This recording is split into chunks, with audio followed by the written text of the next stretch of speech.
Eu lembro que eu comprei uma Bíblia nova e disse, vou estudar toda ela, mas apesar de ter comprado aquela Bíblia nova, ter investido um bom dinheiro naquela Bíblia de estudo, eu lembro que quando o pastor mandava abrir a Bíblia, né, e às vezes tem esse negócio de você estar de olho na Bíblia do vizinho, a nossa geração já não usa tanto a Bíblia de papel. Eu quero que você lembre que a minha não tinha nada eletrônico, aliás, era quase pecado você ir para a igreja sem levar uma Bíblia, era quase um sacrilégio. Então, eu estou com aquela Bíblia novinha, zerada, e o que acontece? Eu olhava para a Bíblia de um vizinho, do outro, e todo mundo denunciava que lia sua Bíblia. Como? Grifando, fazendo comentário, né? Destacando um texto com determinada cor. A gente olhava umas biblinhas bem surradinhas, bem anotadinhas, e dizia, puxa, esse realmente fez a lição de casa, anda estudando. E eu com aquela Bíblia nova, zerada, quando abria eu ficava com vergonha. Porque eu pensava, eles vão achar que eu acho que eu nunca leio isso, que eu nunca abro esse negócio. Então eu preocupado com o que vão pensar a meu respeito, pensei comigo mesmo, falei, eu tenho que agilizar alguma coisa aqui para não ficar tão feio na fita. Pensei, qual é o livro da Bíblia que mais se lê na igreja? Livro de Salmos. Nossa liturgia mudou muito, né? Mas antigamente era difícil um culto onde alguém não lia um salmo, né, para toda a congregação. Isso é da sua época, não é, Tom? Não é só da minha, não. Então eu pensei, o livro que mais se lê é o livro de Salmos. Então eu sentei, abri a Bíblia, peguei o livro de Salmos, peguei um lapisinho amarelo e eu pensei, vou destacar aqui alguma coisa. Mas a verdade é que eu não sentei para ler a Bíblia. Eu só sentei para arrumar um jeito de amarelar alguma coisa ali naquele livro de Salmos. Eu acho que eu estava distraído até, fazendo alguma outra coisa junto. Eu tenho certeza, eu só estou tentando lembrar o que eu poderia estar fazendo. Mas a verdade é que eu estou entretido, irmão. Eu pintei o primeiro Salmo, falei, Salmo 1 legal. Pintei ele todinho de amarelo. E eu, naquele piloto automático, a hora que eu dei conta, irmão, eu já estava assim, terminando de pintar todos os 150 salmos. Quando mandava abrir a Bíblia e dizia que era o livro de Salmo, agora eu tinha vergonha, porque parecia uma lista telefônica. Outra coisa que a nova geração não sabe o que é, né? Parecia que estava abrindo nas páginas amarelas. E aquele negócio chegava a ofuscar o olho, ficou ridículo. Mas muitos de nós, e eu vou usar só aquilo que é mais leve hoje aqui, para não me expor tanto, né? Podemos encontrar elementos da nossa própria hipocrisia, seja da inclinação de tentar esconder um erro, seja da tentativa de parecer mais espiritual, porque isso parece estar ligado à essência da natureza, pelo menos aquela parte herdada de Adão, né? Caída do homem. E nós precisamos tratar desse assunto com muita seriedade. Jesus classifica essa adoração, que é um culto de lábios, mas com o coração distante, como uma adoração inútil, uma adoração vã. Ele mostra a predisposição do homem a dar muito valor às suas tradições, mas ignorar o mandamento de Deus. Ou seja, aquela coisa de valorizamos a tradição, é para tentar transmitir a ideia de seriedade, de conservadorismo, de compromisso, mas o compromisso maior, que deveria ser manifestado com a própria palavra de Deus, acaba muitas vezes sendo ignorado, substituído pelo nosso próprio. E quando Jesus está mexendo nesse assunto e decide botar o dedo na ferida, nós vamos perceber que não é algo aleatório. Jesus gastou tempo ensinando sobre essas coisas. E a primeira verdade, o primeiro ponto que eu quero destacar aqui na construção dessa nossa ideia junto, é que Jesus confronta continuamente a vida aparente.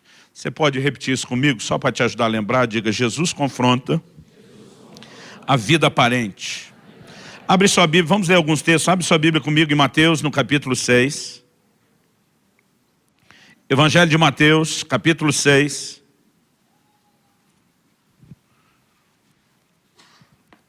Versículo 1. Jesus diz assim, guardai-vos de exercer a vossa justiça diante dos homens, com o fim de serdes vistos por eles. De outra sorte, não tereis galardão junto de vosso Pai Celeste. Ele começa dizendo, gente, se a disposição ou predisposição de exercer justiça diante dos homens é só para que eles vejam, é só para você fazer a média, é só para você manter a aparência, e diz, já quero adiantar que você vai perder com o Pai Celeste. Verso 2. Quando, pois, deres esmola, não toques trombeta diante de ti, como fazem os hipócritas, nas sinagogas e nas ruas, para serem glorificados pelos homens. Em verdade vos digo que eles já receberam a recompensa. Verso 5.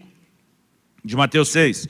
E quando orardes, não sereis como os hipócritas, porque gostam de orar em pé nas sinagogas e nos cantos das praças para serem vistos dos homens. Em verdade vos digo que eles já receberam a recompensa. Verso 16. Quando jejuardes, não vos mostrareis contristados como os hipócritas, porque desfiguram o rosto com o fim de parecer aos homens que jejuam. Em verdade vos digo que eles já receberam a recompensa. Né? Se a ideia era ser visto pelos homens, já foram, já conseguiram o que queriam. Agora, se você quer ser visto pelo Pai, a conversa é outra, e é dele que vem a sua recompensa. Jesus mexe com um grupo, que eram os fariseus, que era considerada a casta talvez assim mais severa, mais religiosa dentro do judaísmo. Eles eram gente que procurava realmente fazer o negócio direitinho, mas Jesus mostra que a motivação do coração era errado. Ele diz, vocês não estão apenas tentando ser alguma coisa diante de Deus, vocês estão tentando parecer algo diante dos homens. E aqui que muitos de nós de fato podemos nos perder. Esse não é o único momento onde, além do texto de Marcos que nós lemos, que Jesus está confrontando isso. Em vários textos nós percebemos que no ensino de Jesus ele tenta mostrar que a forma não é tão importante como a essência. O aspecto exterior não é tão importante como o interior. Na verdade, o exterior deveria ser uma maneira de transbordar o interior e não algo que maquiasse a condição real do íntimo do coração. Por exemplo, quando Jesus fala a respeito de se colocar vinho novo em odres novos, ele não está dizendo que aquilo que vai receber o vinho novo da obra nova de Deus não é importante. Tanto que ele diz, é importante que você use um odre correto para não perder a essência, mas em momento algum, o formato ou aquele recipiente é mais valorizado do que a essência. Ele diz, o importante é que se você colocar o vinho novo no odre novo, então o vinho ele não vai se perder. O vinho velho, na verdade, é melhor e todo o destaque está sendo dado à essência e não à aparência. O próprio apóstolo Paulo diz lá em 2 Coríntios 4, né, no verso 7, que nós temos, verso 6, que nós temos esse tesouro dentro de um vaso de barro. O que Deus está dizendo é que quando as pessoas olham para mim e para você, a primeira imagem que elas vão ter não é necessariamente o tesouro, é de um vaso de barro, é de alguém limitado, é de alguém incompleto. No entanto, ainda que sejamos vasos de barro, nós carregamos, somos portadores de um baita de um tesouro, que é a presença de Deus, a ação do Espírito Santo, a operação da palavra de Deus em nós. Agora, o fato de já ter recebido o tesouro, querido, não deu a mim e a você uma condição de um vaso de luxo. Nós ainda somos vasos de barro, por favor, diga amém. E nós precisamos entender a importância de se comportar como tal. Eu não estou dizendo, querido, que a gente não deva ter preocupação nenhuma com quem está do lado de fora. Em Mateus, no capítulo 5, do versículo 13 a 16, Jesus fala, né, sobre a importância de que os homens vejam as nossas obras e glorifiquem ao Pai Celestial. Ele fala sobre a importância de eu e você sermos sal, sermos luz, e que a nossa conduta possa servir para inspirar, né, outras pessoas a acreditarem no que é andar, no que é caminhar com o Senhor, que isso possa servir para a glória de Deus. De forma alguma a Bíblia está dizendo, olha, o que vão ver em você não é importante. Mas o que Jesus está dizendo é que quem faz as coisas só para ser visto deveria ser uma consequência. Ser visto deveria ser o efeito colateral, mas não deveria ser a nossa preocupação, nem a nossa motivação. Quem está entendendo, diga amém. Eu olho para a forma como Jesus lidou com os fariseus.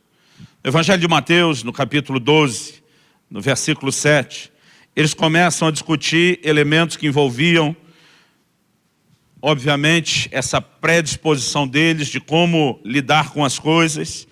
E aqui, esse povo começa a implicar com eles a respeito de uma atitude, de uma conduta que tiveram.